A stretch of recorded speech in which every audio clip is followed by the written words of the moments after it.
So forgiveness is just the suspension of punishment. So anger, forgiveness is just when you stop being angry. Yeah. And it's a form of reinforcement in that, in the same way as if I was just hitting you over the head. I don't know why I keep looking at you, Francis. If it's just hitting you over the head and then I stopped, it would be reinforcing, even though me not hitting you over the head right now is not reinforcing. I know why you keep looking at him, because out of the two of us, in your mind, he's the only potential available romantic partner. Because you think I'm gay for some reason, Diana. So we'll go back to this. I thought that when in the last interview I kept saying like, well, you don't have to worry about this, Constantine. Yeah, I was like, what? And I remember at the time I was like, a gay Jewish Russian. Can you tell me about how you sought asylum? You poor thing. And you see, this is the way of going for the jugular. And I was thinking for like a month after that, what are the vibes that I'm sending off here? Well, you said my partner Francis, and then I met Francis. You guys really never do that again. You guys should do something for the female gaze right now. But anyway, yes, I did totally think Constantine was gay. So and then the partner thing is super weird.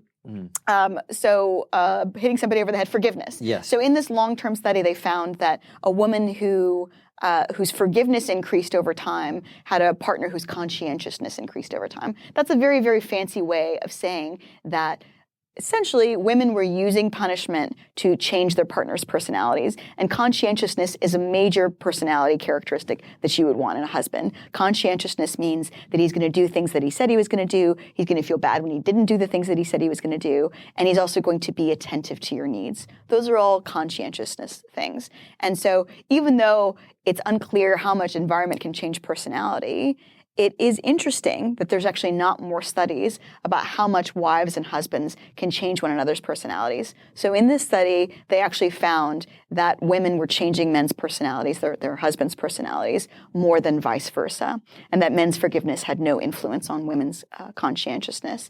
Now, this could be a novel, modern thing. You know, it could be that men had more control over their wives in the past, and that dynamic has flipped.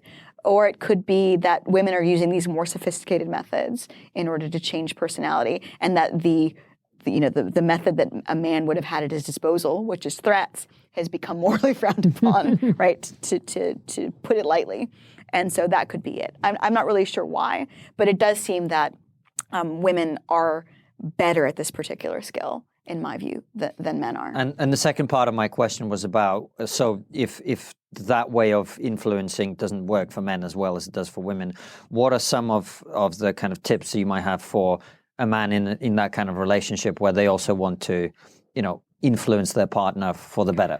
Yeah, so it's a little bit more complicated. Most of the time, men want to influence women to influence them less, if that makes sense. So mostly men, yes, that makes a lot of sense. Men's complaints about women in relationships is like, I wish that she would be trying to control me less, or that she would be less interested in the minutiae of my behavior, et cetera. Whereas women that got a strong nod from you. more often are interested in actually trying to get their partner to be more attentive and interested in responsible, things like that, right? And so if a man wants to train a woman to train him less, then he has to show her that if she engages in positive reinforcement, if she is reinforcing instead of punishing, she's more likely to get what she wants, right? So there's a kind of meta training that can happen, where if a man engages with a woman, if a woman is punitive and he just caves immediately, and this is something that I've actually trained Jeffrey to do. I want to be less punitive, and so it's a little bit like being strapped to the mast, like Odysseus, right? Where like I'll be in the middle of I'll be really angry with him. And I'm like, you better not give me what I want right now, because I don't want you to reinforce me for this. This is shitty. It feels bad. I do not want to get what I want in this context. And, similar thing when we first started dating, he was dating other women. We would date other people. And I didn't want him to give in to other women as quickly either. That's an interesting thing about polyamory. So I was like, can you empty out this drawer? It was like midnight. It's like, can you empty out this drawer for me? And he's like, okay. I was like, no, this is an unrealistic expectation. This is an irrational demand. You will not empty this drawer at midnight. It doesn't make any sense. He's like, okay, that's fine. So basically, I've tried to train my partners to get me to be less punitive and more reinforcing, and also just less interested in minutia. I had this boyfriend who always would joke around, like I'd be like, "Oh, you didn't empty out the dishwasher. Do you even love me? You didn't, lock the door. Do you even love me?" And the idea there is that women are using these subtle signals of whether or not you remember to do minute things as signals of responsibility and care and attention. And oftentimes people can just become forgetful. And so it doesn't really make sense. I'll just give one last example is that, Jeffrey is quite forgetful sometimes, especially about stuff that happened in, when we went on holiday together or social events that we went to together. And it doesn't help at all. My first instinct, if he doesn't remember something, is to act shitty. And that's not going to help him remember anything. Yeah. And I have developed tactics actually to help him remember things better, but I have to read about them.